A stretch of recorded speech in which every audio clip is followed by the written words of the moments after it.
We can go anywhere.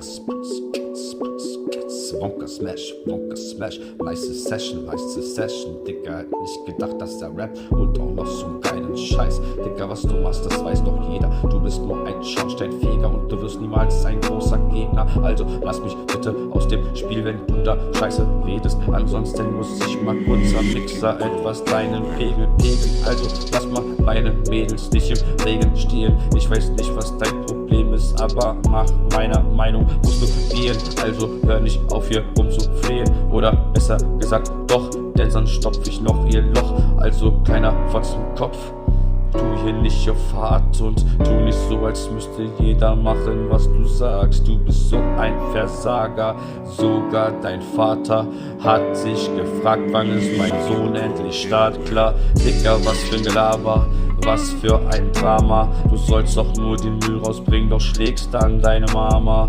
Du bist nur ein Loser und ein Puster von einem echten Boy.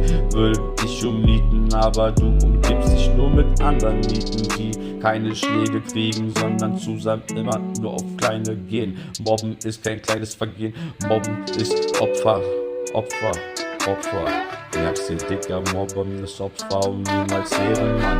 Und ein Ehrenmann, der mobbt, der wird nie ein Ehrenmann bleiben. Und ansonsten müsste ich kurz mal deinen Kopf zwei Teile spalten, denn ich hasse es auf dem Schulhof immer auf die Kleinen. Es dauerte bei mir nicht lange, mich für die Kleinen zu entscheiden. Sie können nicht kämpfen oder nicht aussprechen, was sie hier gerade denken. Also bin ich schon immer da gewesen, um für sie zu kämpfen. Was willst du mir erzählen vom Leben? Du hast doch nicht gelebt. Alter, Dicker, quatsch mal nicht von diesem netten Nice-System. Ganze viele Abgaben an Krankenkassen, seit ich auf dem Planeten bin, familienversichert. Und wenn ich eben ehrlich bin, dann krieg ich nicht mal einen Zahnersatz. Aber ich will nicht wissen, die Kasse hat bestimmt 1200.000 an dem Jahr gemacht. Bla bla bla, ich laber nur die ganze Zeit.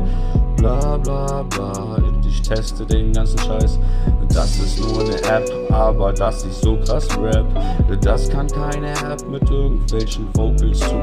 Also was willst du mit Ruhm, wenn du keine Freunde hast? Mit Geld kannst du dir niemals nette Menschen kaufen.